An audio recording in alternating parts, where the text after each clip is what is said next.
에리 프롬은 1900년에 독일에서 태어났습니다. 1922년에 하이델베르그 대학교에서 사회학 전공으로 박사학위를 받고 박사학위 받은 이후에 또 정신분석학을 계속해서 연구를 했습니다. 그래서 우리가 이분을 사회심리학자라고 그렇게 부르는 이유가 거기에 있습니다. 1933년에 나치가 집권을 하고 유대인 인종 청소를 하기 시작합니다. 그런데 이 에리 프롬이 유대인이었습니다. 인종 청소의 대상입니다. 그래서 스위스를 거쳐서 미국으로 망명을 합니다. 워낙 이미 유명한 학자가 되어 있었기 때문에 뉴욕에 있는 콜롬비아 대학교에서 정신분석학을 가르쳤고요. 멕시코 국립자치대학교, 미시간 주립대학교, 뉴욕 대학교 다 유명한 학교들인데 이 학교에서 정신분석학을 가르쳤습니다. 1900년에 태어나가지고 1980년에 세상을 떠났는데 두 번의 세계대전을 다 경험을 했습니다. 특히 나치를 경험을 하면서 히틀러의 야만적 파시즘에 대한 굉장한 문제의식을 가지고 있었고 아마도 그런 생각이 많이 반영이 된 것으로 보입니다. 1956년에 사랑의 기술이라고 하는 원래 독일어로는 주체적인 삶 이렇게 되어 있는데 사랑의 기술이라고 하는 영문으로 본인이 직접 그렇게 저술을 했습니다. 히틀러는 자신의 유태인 600만 명을 죽이면서 그 폭력은 독일에 대한 사랑이라고 주장을 했습니다. 많은 사람들이 독일을 그렇게까지 사랑한다고 히틀러를 숭배했고요. 놀라운 것은 독일에 있는 기독교인들도 거의 대다수가 히틀러를 찬양하고 굉장히 숭배하기까지 했으니까요. 굉장히 특이한 히틀러 현상이라고 할 수 있습니다. 그래서 그런지 에리 프롬은 사랑에 대한 이야기를 쓴 거죠. 과연 그것이 히틀러가 말하는 사랑이 타자를 내 마음대로 하려고 하고 타자를 내가 폭력을 행사하면서까지 그냥 내가 다 마음대로 할 수 있는 것을 과연 사랑이라고 말할 수 있는 것인가 라고 하는 문제 제기를 할 수밖에 없는 거죠. 그래서 에리 프롬은 사랑의 기술이라고 하는 책에서 자신에 대한 사랑과 이기심을 구분합니다. 자기애라고 하는 챕터를 썼는데 거기에서 자기애와 이기심을 명확하게 구분을 하고 있습니다. 굉장히 우리들에게도 중요한 테마이고 특히 우리 청년들에게도 굉장히 중요한 부분일 수 있습니다. 왜냐하면 내가 꿈을 꾸고 비전을 품는데 이것이 욕심이냐 비전이냐 굉장히 혼란스러워하는 청년들이 많이 있고요. 이기적인 것과 자기 사랑이 구분이 안 돼서 자기 사랑을 애써서 하지 않는 기독 청년들도 또한 많이 있는 것을 보게 됩니다. 그래서 이 이기심과 자기애를 구분해주고 있는 에리 프롬의 이야기는 우리들에게 굉장히 또 우리 크리스찬들에게도 굉장히 중요한 이야기라고 볼 수 있습니다. 인용하겠습니다. 만일 내 이웃을 인간 존재로 사랑하는 것이 덕이라면 나를 사랑하는 것도 악이 아니라 덕이 되어야 한다. 왜냐하면 나도 역시 인간 존재이기 때문이다. 인간을 사랑하는 게 아름다운 거라면 나도 인간이니까 나 자신도 사랑해야 하는 것이 맞는 거죠. 그것이 아름다운 거죠. 자, 그런데 기독교에서 훈련받은 청년들이 마치 나를 사랑하면 이것이 죄악인 것처럼 생각이 들어서 애써서 나를 사랑하지 않으려고 하는 경우가 있기 때문에 에리 프롬의 이 이야기는 우리가 굉장히 깊이 묵상해야 되는 이야기 중에 하나입니다. 조금 더 인용을 하겠습니다. 이웃을 진심으로 사랑하는 사람은 자신도 사랑한다라고 이야기합니다. 자신을 진심으로 사랑하는 사람은 이웃도 사랑한다는 겁니다. 그러면 이웃을 사랑하지 않고 자기만 사랑하는 경우는 그거는 이기심에 해당한다고 보면 됩니다.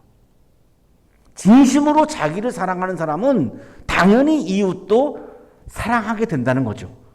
이기적인 사람은 오직 자기 자신에만 관심이 있고 모든 것을 자기 자신을 위해 원하며 주는 데서가 아니라 오직 받는 데서 기쁨을 찾는다. 그는 자기 이외에는 아무것도 볼 수 없으며 모든 사람과 모든 것을 자기에게 이익이 되는가 하는 관점에서 판단한다. 자, 여기서 이제 이기적인 것과 자기 사랑을 이제 구분하기 시작을 하는 겁니다. 자신을 사랑하는 사람은 이웃을 사랑할 수 있습니다. 그러나 이기적인 사람은 이웃을 사랑할 수가 없습니다. 이웃에게 피해가 가도 아무 상관이 없는 거고 유태인 600만 명을 죽여도 아무 상관이 없는 거죠. 굉장히 이기적인 거죠. 그거는 자기 사랑이 아니라는 거죠. 진심으로 자기를 사랑하는 사람은 자존심이 있기 때문에 함부로 말하거나 함부로 행동하지 않습니다. 많은 사람들한테 내가 어떻게 비춰질 건가 내가 조심을 하게 되죠. 정말로 자기 자신을 사랑하는 사람은. 그러나 이기적인 사람은 내가 어떻게 비춰지는가에 대해서 상관하지 않습니다. 아무 상관이 없어요. 뭐 욕을 먹어도 상관이 없고 아무 상관이 없는 거죠. 그래서 막 말을 하고 막 행동을 하는 거죠. 이기심과 자기애는 동일하기는커녕 정반대되는 것이다. 이기적인 사람은 자신을 매우 사랑하는 것이 아니라 전혀 사랑하지 않는다. 사실 그는 자신을 미워한다. 이기적인 사람은 자신을 사랑하는 것이 아니라 자신을 미워하고 있다라고 분석한 겁니다. 이기적인 사람이 타인을 사랑할 수 없다는 것은 사실이다. 하지만 그는 자기 자신도 사랑할 수 없다. 우리가 잘 모르지만 그 이기적인 사람 그 본인은 자신을 굉장히 미워하고 있다라고 하는 분석을 에릭 프롬이 한 겁니다. 히틀러도 자기 자신을 굉장히 미워했던 겁니다. 어릴 때 굉장히 부모님으로부터 아버지로부터 맞고 학대받고 이렇게 해서 굉장히 분노와 미움이 많이 가득 차 있었고요. 그러니까 자기 자신도 굉장히 미워했더라고 하는 게 맞습니다. 자, 그러면 우리가 그리스도인으로서 한 가지 고민이 생기죠. 내가 이기적인 사람이라면 예수님도 사랑할 수가 없다는 것이죠. 그러면 이기적인 것은 굉장히 우리들의 신앙과 밀접하게 연결될 수밖에 없습니다. 내가 이기적인 사람이 되는 순간 나는 하나님도 사랑할 수가 없습니다. 자, 교회가 이기적인 교회가 되어버려서 교회의 이익만 추구하고 사람들에게 피해가 가든 사람들한테 염려를 주든 이렇게 된다 그러면 그 교회는 하나님을 사랑하는 교회가 될 수가 없기 때문에 이기적인 것과 자기 사랑의 구분은 굉장히 우리 신앙인들에게 중요해질 수밖에 없습니다. 히틀러가 주장한 사랑은 사랑이 아니라 이기심이었던 거죠. 자, 이 이기심으로부터 분열이 생기고 싸움이 생기고 폭력이 나오고 전쟁이 일어났던 거죠.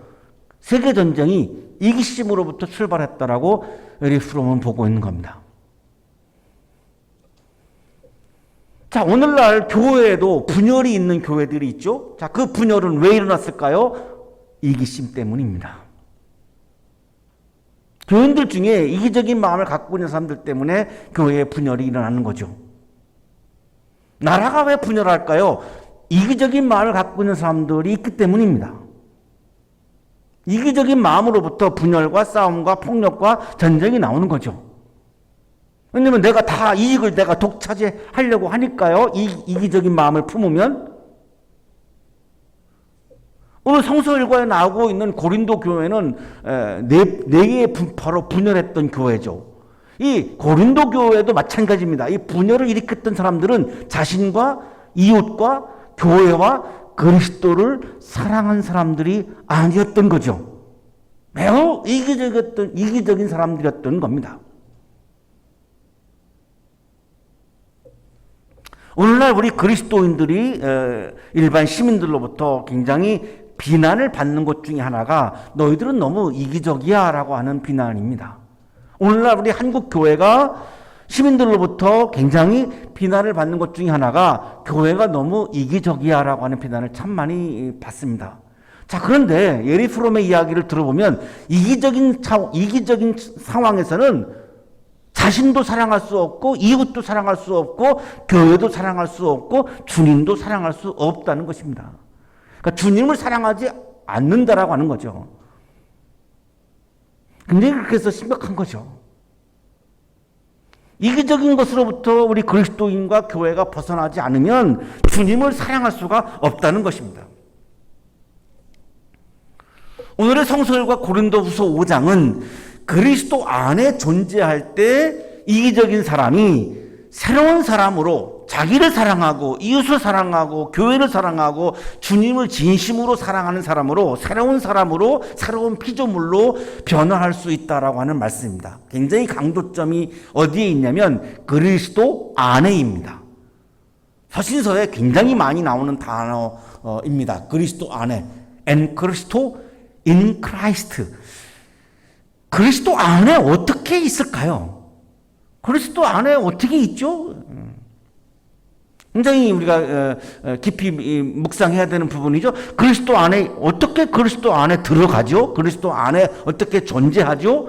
여기서 많은 그리스도인들은 그냥 교회 안에 있으면 예수 안에 있는 거다라고 이렇게 동일시키는 경우가 많은 것 같은데요. 교회 안에 있는 것과 예수 안에 있는 것은 완전히 다른 차원입니다. 교회 안에 있어도 예수 안에 있지 않을 수 있습니다. 내가 이기적인 마음을 갖고 있으면. 그래서 그거는 동일하지 않습니다. 그렇다면 어떻게 예수 안에 있죠?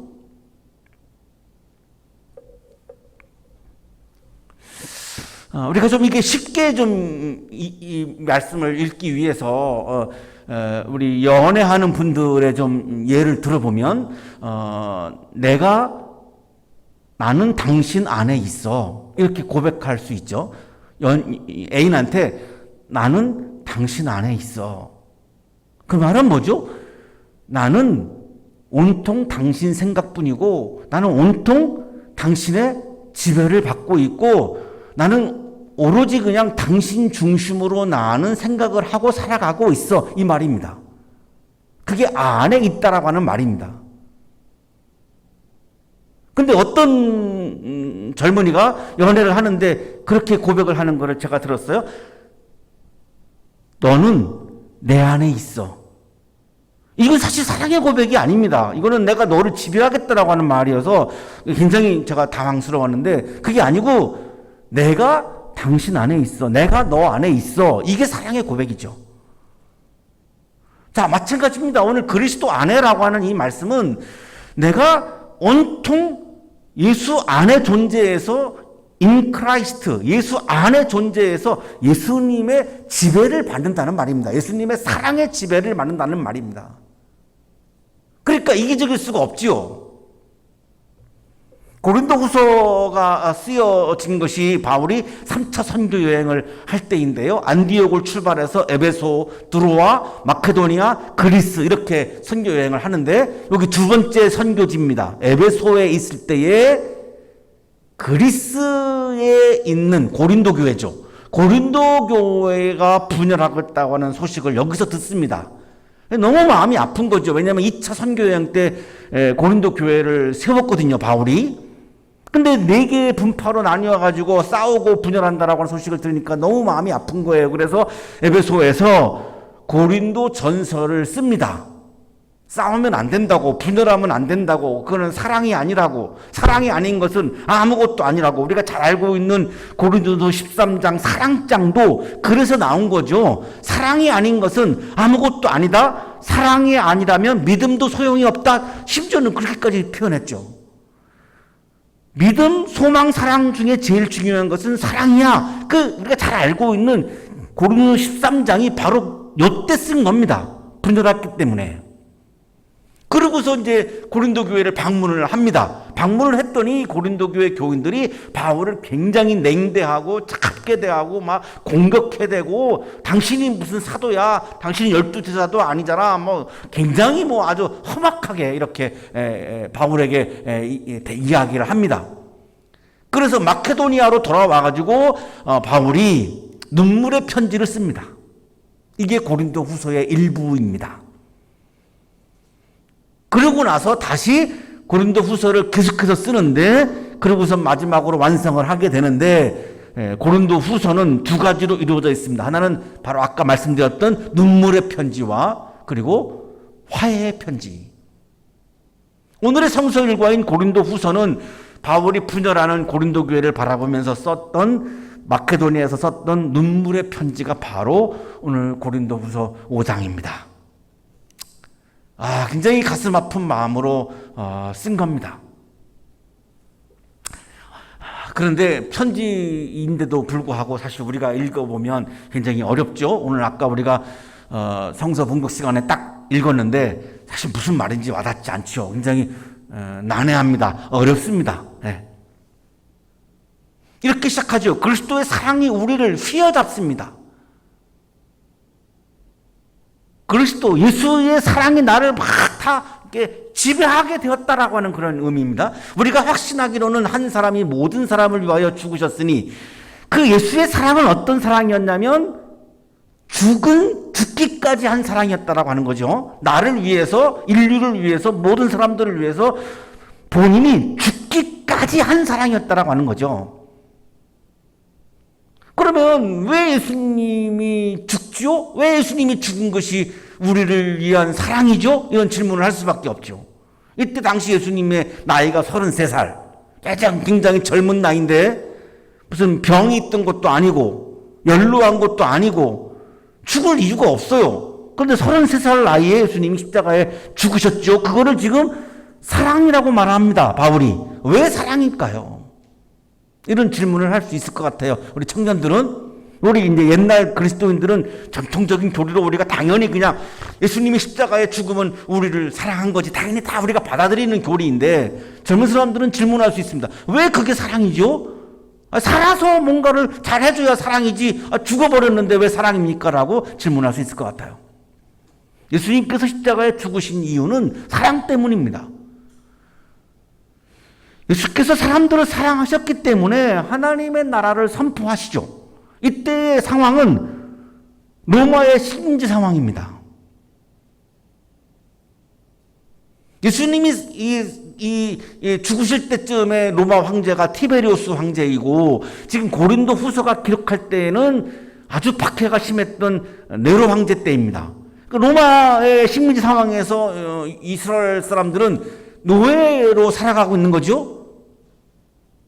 근데 노예는 하나님의 형상이 아니죠. 인간이 하나님의 형상대로 지음받은 거룩한 존재인데, 베첼렘 엘로힘 이미지 오브 갓, 하나님의 이미지가 아니죠. 그래서 하나님은 출애굽을 시켰던 거죠. 노예는 하나님의 형상이 아니니까.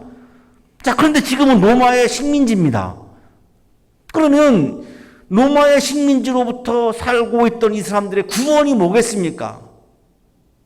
하나님의 나라가 도래하는 거죠. 로마의 나라가 끝나고 하나님의 나라가 도래해서 하나님이 다스리는 나라가 되면, 하나님이 주권이 통치하는 나라가 되면, 그 하나님의 나라는 이스라엘 사람들을 억압하고 노예로 부리고 하는 폭력을 쓰는 그런 나라가 아니라 사랑과 정의가 충만한 나라죠. 그래서 사람들을 진심으로 사랑했던 예수님은 하나님의 나라를 선포한 겁니다. 자, 로마의 나라인데 하나님의 나라를 선포하면 어떤 일이 벌어질까요? 이건 국가 전복입니다. 로마 입장에서 볼 때는 국가 전복이죠. 그러니까 굉장히 위험한 이야기입니다. 그럼에도 불구하고 죽임을 당할 거를 알면서도, 그럼에도 불구하고 사람들을 사랑하셨기 때문에, 노예로부터 벗어나야 되기 때문에, 하나님의 형상이 회복되어야 되기 때문에 하나님의 나라를 선포한 겁니다. 이게 사랑 때문인 거죠. 진짜 사랑했기 때문에 하나님 나라를 선포하신 거죠. 마가복음 1장 15절 예수님의 첫 설교입니다. 때가 찼다, 하나님의 나라가 가까이 왔다, 회개하여라, 복음을 믿어라. 자, 이게 바로 사랑 때문에 하신 말씀입니다. 하나님의 나라가 가까이 왔다는 겁니다. 하나님의 나라가 하나님의 나라에 간다가 아닙니다. 가까이 왔다죠. 지금 로마의 식민지로 고통을 받고 있는 사람들 앞에 서서 예수님이 걱정하지 마, 죽어서 천당 가면 되거든? 설마 그런 마음으로 말씀하실 수 있었을까요? 지금 당장 고통받고 있는 사람들한테? 아니죠. 온다는 겁니다. 하나님의 나라가 여기 도래한다는 거죠. 그래서 로마의 나라가 끝난다는 거죠. 그러면 하나님의 나라가 도래하면 우리는 노예로부터 벗어난다는 겁니다. 이게 사랑에서 나온 말씀이지, 진심으로 사랑한다면 사랑하는 사람을 앞에 놓고 노예로 사니까 고통스럽니? 그냥 좀 참아. 죽어서 천당 가면 되는데 뭐. 그게 어떻게 사랑이겠습니까? 진심으로 사람들을 사랑했던 예수님은 노예로 살고 있는 그 고통에서 벗어난다라고 하는 것을 말씀하신 거죠. 그 벗어나는 길은 전 세계를 다스리고 있는 로마, 누가 무너뜨릴 수 있겠습니까? 아무도 무너뜨리지 못하죠. 하나님의 나라가 도래해야만 가능해지는 사건이죠. 그래서 하나님의 나라가 왔다. Anglican has come. 하나님의 나라가 왔다라고 현재 완료로 말씀하신 거예요. 하나님의 나라에 간다가 아니에요. 왔다에 왔다. 하나님의 나라가 오면 어떻게 됩니까? 자유가 회복되죠. 인간성이 회복되죠. 하나님의 형상이 회복되죠. 이게 뭐예요? 이게 구원이에요. 로마의 노예가 하나님의 자녀가 되는 거죠. 이게 구원이죠. 그러면 이 말씀이 하나님의 나라가 가까이 왔다라고 하는 말씀이 그 당시 노예로 살고 있는 사람들한테 얼마나 큰 기쁜 소식이겠습니까? 굿뉴스겠습니까? 이거를 복음이라고 부른 거죠. 유한겔리온, 굿뉴스. 그렇지 않겠습니까? 노예로 살고 있는 사람들한테 하나님의 나라가 왔다. 이게 얼마나 큰 뉴스예요. 기쁜 소식이에요. 복음이에요. 이게 복음이에요. 이 복음은 예수님이 사람들을 진심으로 사랑했기 때문에 죽음을 무릅쓰고 선포하신 말씀이었던 거죠. 요한복음 1장 51절입니다. 내가 진정으로 지금 너에게 말한다. 너희는 하늘이 열리고 하나님의 천사들이 인자 위에 오르락내리락하는 것을 보게 될 것이다. 예수님 세례 받으실 때 작년이신데 하늘이 열린다고 그러시죠. 하늘이 열리면 어떻게 되죠? 하늘에 존재하고 있는 하나님의 나라가 이 땅에 도래하는 거죠. 그래서 구원이 이루어지는 거죠. 하나님의 형상이 회복이 되는 거죠. 사람다운 사람으로 살아가는 거죠. 노예가 아니라.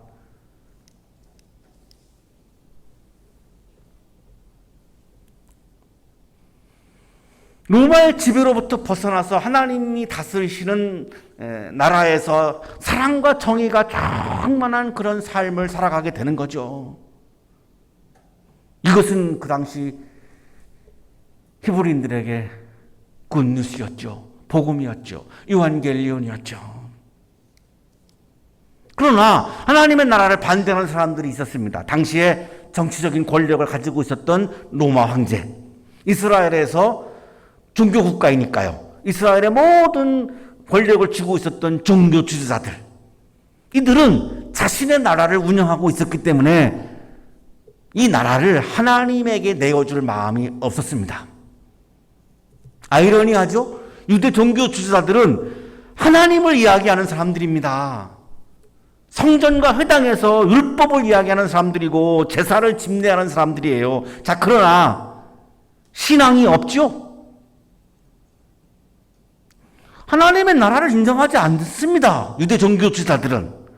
자, 그러니까 내용은 하나님과 관련된 일을 하고 있지만 실제로는 신앙이 없는 거죠. 자, 이게 바로 에릭 프롬이 지적한 사랑과 이기심의 차이죠.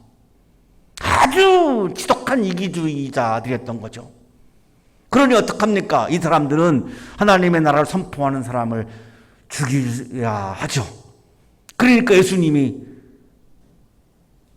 타도와의 대상이고 제거의 대상이었던 거죠. 실제로 그래서 유대 종교 지도자들과 로마가 결탁해서 예수님을 십자가에 죽인 거죠.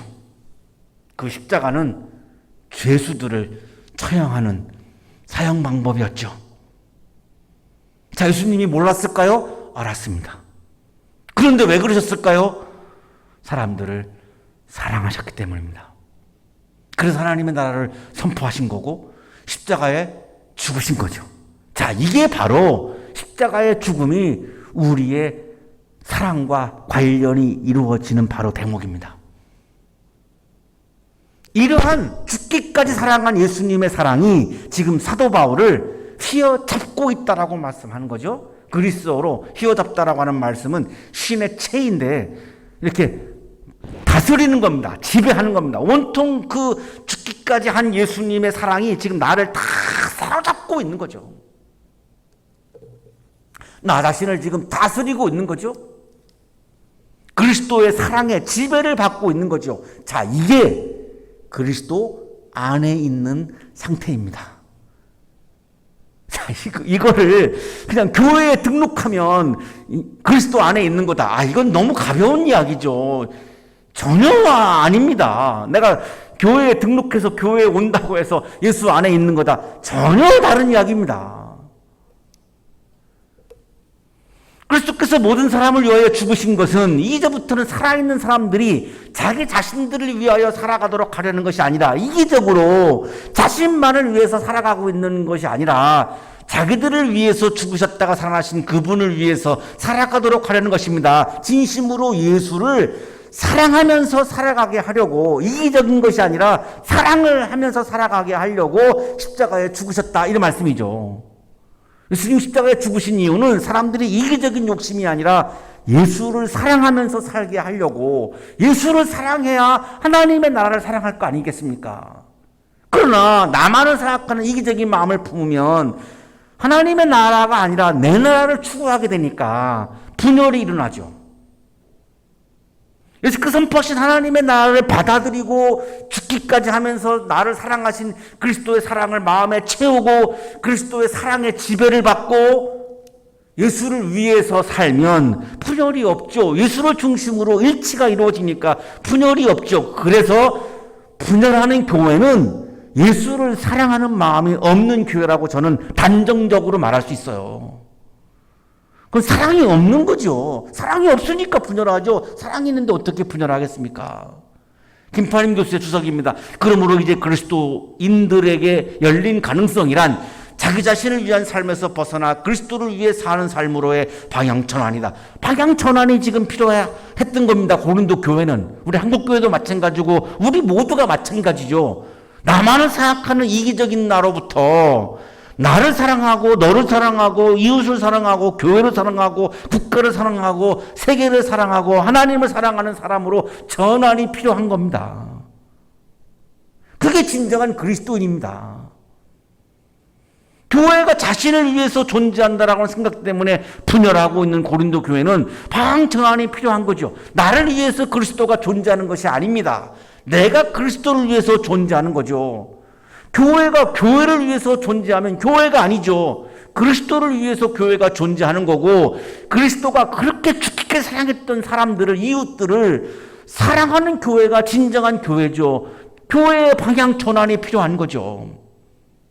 그러므로 이제부터 우리는 아무도 육신의 잣대로 알려고 하지 않습니다. 잘 때 육신의 잣대로 안다라고 하는 말씀이 또 이해가 어렵습니다. 예, 자꾸 설명을 할 수밖에 없는데요. 육신의 잣대로 안다? 굉장히 우리가 낯선 표현이죠. 여기 육신은 삭스인데 이 플래시, 생물학적인 살을 의미합니다. 혈통이죠, 혈통.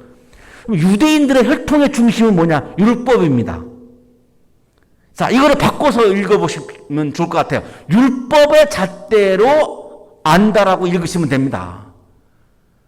유대인들의 율법은 유대인들만 받았죠. 모세 때. 그러니까 그래서 율법 때문에 유대인들은 굉장히 율법 중심이고 율법을 자랑하고 결만한 선민의식을 가지고 있고 우월감을 가지고 있죠. 육신의 잣대로 그리스도를 안다라고 하는 말씀의 의미는 율법을 중심으로 그리스도를 알았다라고 하는 의미인데, 율법에 이렇게 기록되어 있습니다. 신명기 21장 23절, 나무에 달린 사람은 하나님께 저주를 받은 사람이기 때문이다. 율법을 잣대로 보면 예수는 저주받은 사람으로 읽힐 수밖에 없어요. 그리고 실제로 예수님이 나타나셔가지고 율법을 상대화시키죠. 율법을 완성한다고 말씀하니까 율법이 완전하지 않다는 거죠. 내가 율법이나 예언자들의 말을 폐하러 온 줄로 생각하지 말아라. 폐하러 온 것이 아니라 완성하러 왔다. 유대인들은 율법을 절대적으로 믿는데 예수님은 율법이 불완전하다, 완성해야 한다 이렇게 말씀하니까 유대인들의 전통적인 사고하고는 굉장히 부딪힙니다. 율법을 중심으로 권력을 행사하던 유대 종교 지도자들에게 예수님은 타도의 대상입니다. 율법을 상대화시키니까. 바울도 예수님을 만나기 전에는 율법을 기준으로 예수를 이해했어요. 그래서 예수를 증언하는 그리스도인들을 핍박하고 감옥에 가두죠.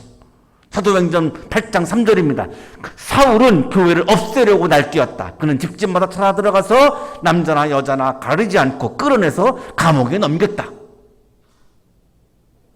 김판인 교수의 수석입니다. 육에 따른 알미란 매우 이기적인 평가 기준을 의미한다고 보겠다. 가령 족보나 혈통, 출신, 업적 등 사람들이 흔히 자랑거리로 내세울 만한 것이나 자신의 기득권을 유지, 옹호하기 위해 사용되는 가치 판단의 기준을 생각해 볼 수 있다. 자, 이게 바로 히브리인들에게는 율법이에요. 율법이 자랑거리고 율법이 교만함이고 율법이 자기들의 기득권이에요. 그래서 유대 민족은 전 세계에서 가장 우월하다고 주장하는 근거가 율법 때문이에요. 그 율법을 잣대로 예수를 바라본 거예요. 그러니까 예수는 죽여야 되는 사람인 거죠. 바울도 유대인이었기 때문에 율법의 기준으로 예수를 이해했기 때문에 그리스도인들을 감옥에 가두는 그런 끔찍한 일들을 했던 거죠. 자, 오늘날 우리도 나의 욕망을 기준으로 이기적인 마음을 기준으로 예수를 이해하기도 하죠. 그리스도가 목적이 아니라 그리스도를 나의 욕망을 위한 도구로 이해하기도 하죠. 예수는 나만을 사랑하는 분으로, 너는 사랑하지 않는 분으로, 그래서 너를 정죄하는 것이 가능해지는 거죠. 예수가 나도 사랑하지만 너도 사랑한다라고 이해한다면 너를 어떻게 정죄합니까? 예수님이 사랑하는 그 생명체를 정죄할 수가 없어요. 그런데 예수는 나는 사랑하지만 너는 사랑하지 않는다라고 하는 아주 이기적인 차원에서 예수를 이해하기 때문에 이웃을 정죄하는 기독교인이 돼버리고 만 거죠. 나만을 생각하면서 이기적으로 살면서 나를 기준으로, 나를 중심으로 그리스도를 이해하는 사람들이 많죠. 내가 그리스도 안에 존재하는 것이 아니라 예수를 내 안에 존재하게 만들고 있는 거죠. 예수를 위해서 내가 존재하는 것이 아니라 나를 위해서 예수가 존재하는 예수로 만들고 있는 거죠. 이것이 육신의 잣대로 그리스도를 안다라고 하는 의미입니다. 이 표현이 이렇게 어려워요. 이 표현을 이걸 이해하는 것이 이렇게 어렵습니다. 자, 그러나 분명한 사실은 육신의 잣대로 예수를 안다라고 하는 말씀은 나의 이기적인 기준으로 예수를 이해한다라고 하는 겁니다. 그러니 변화해야죠. 이기적인 마음으로 예수를 이해하면 얼마나 사람들한테 욕을 먹는 그리스도인이 되겠습니까? 얼마나 욕을 먹는 교회가 되겠습니까? 얼마나 예수님의 마음을 아프게 하는 그리스도인이 되겠습니까? 얼마나 예수님의 마음을 아프게 하는 교회가 되겠습니까? 예수님은 사람들을 위해서 죽기까지 하면서 사랑하셨는데. 자, 오늘 마지막 본문이죠. 누구든지 그리스도 안에 있으면, en Cristo, in Christ, 그리스도 안에 존재하면, 그리스도의 사랑의 지배를 받으면 그는 새로운 피조물입니다. 옛것은 지나갔습니다. 보십시오. 새 것이 되었습니다. 바울도 다마스쿠스에서 예수를 만나고 그리스도 안에 존재하게 되죠. 자, 그래서 바울은 그리스도를 위한 나가 되죠. 그리스도가 도구가 아니라 목적이 되죠. 그리스도가 기준이고 그리스도가 중심이 되죠. 나 중심이 그리스도 중심으로 변화하죠. 이것이 그리스도 안에 있는 것이죠. 나 중심이 예수 중심으로 바뀌어야 되죠. 교회 중심이 예수 중심으로 바뀌어야 되죠. 그것이 예수 안에 있는 상태입니다. 그러고 나서 바울이 예수님을 핍박하다가 이제 증언하는 새로운 피조물이 되죠. 사도행전 9장 20절입니다. 그런 다음에 그는 여러 회당에서 예수가 하나님의 아들이심을 선포하였다. 예수 믿는 사람들을 잡아들였던 바울이 예수님의 부활을 증언하는 사람으로 새로운 피조물로 변화합니다. 그리스도를 나의 욕망을 위한 도구로 보지 않고 그리스도 안에 있으면 새로운 창조가 일어납니다. 나의 존재가 새로워지고 나의 존재가 변화합니다. 그리스도 안에 존재하는 것은 교회 안에 있는 것과는 완전히 다른 차원입니다. 교회 안에 있어도 예수를 나의 욕망을 이루기 위한 도구로 사용할 수 있습니다. 교회 안에 있어도 예수 중심이 아니라 나 중심으로 살 수 있습니다. 그리스도 안에 존재하는 것은 내 마음에 그리스도의 말씀을 채워서 그리스도의 말씀에 지배를 받는 겁니다. 그리스도의 말씀을 따라서 사는 겁니다. 교회 안에 있지만 내 욕망을 따라서 이기적으로 살아간다면 그건 예수 안에 있는 것이 아닌 겁니다. 예수님이 이웃을 내 몸같이 사랑하라고 말씀하셨죠? 남을 심판하지 말라고 하셨죠? 자, 그런데 내가 교회 안에 있는데, 교인인데, 특정한 사람들, 약한 사람들, 소수자들을 심판한다면, 그건 예수 안에 있는 것이 아니죠. 심지어는 예수님이 심판하지 말라고 말씀하셨는데, 특정한 사람들, 약한 사람들, 소수자들을 심판하는 것을 믿음이 좋은 거라고 찬양하고 주장하는 사람들까지 있습니다. 그거는 예수 안에 있는 게 아니죠. 교회 안에 있는 거죠. 교회 안에 있지만 그리스도 안에 있는 것이 아닙니다. 그리스도 안에 존재하며 그리스도의 통치를 받으며 그리스도의 사랑의 지배를 받고 그리스도의 말씀을 따라서 살아갈 때에 카인의 크티시스, 새로운 창조가 일어나죠. 나의 존재가 새로워지고 새로운 피조물이 됩니다. 이웃을 심판하던 내가 이웃을 사랑하는 새로운 피조물로, 분열을 일으키던 내가 일치를 이루어가는 새로운 피조물로 변화하죠. 이기적인 사람이어서 나 자신과 이웃과 교회와 예수 그리스도를 사랑하지 못했던 내가, 이기적인 마음이 나를 지배해서 그동안 나 자신을 사랑하지 못하고 너를 사랑하지 못하고 이웃을 사랑하지 못하고 주님을 사랑하지 못했던 내가 나 자신을 사랑하고 이웃을 사랑하고 교회를 사랑하고 예수 그리스도를 사랑하는 새로운 피조물로 변화하는 길은 그리스도 안에 있을 때에 가능해집니다. 그리스도의 사랑의 지배를 받을 때에 가능해집니다. 그리스도의 말씀에 지배를 받을 때에 가능해집니다. 그리스도 안에 존재하는 여러분이 되셔서 나 자신을 사랑하고 너를 사랑하고 교회를 사랑하고 주님을 사랑하는 아름다운 그리스도인으로 변화가 일어나는 여러분의 신앙생활이 되시기를 주님의 이름으로 축복합니다. 거룩하신 주님, 교회 안에 있지만 아직도 나 중심으로 이기적인 마음으로 살아가고 있음을 고백합니다. 주님의 사랑을 우리의 마음에 더욱더 풍성하게 부어주셔서 그리스도의 사랑이 나를 지배해서 그리스도 안에 존재하고 나를 사랑하고 너를 사랑하고 교회를 사랑하고 주님을 사랑하는 아름다운 그리스도인으로 다시 태어나도록 은혜 내려 주옵소서. 예수 그리스도 이름으로 기도하옵나이다.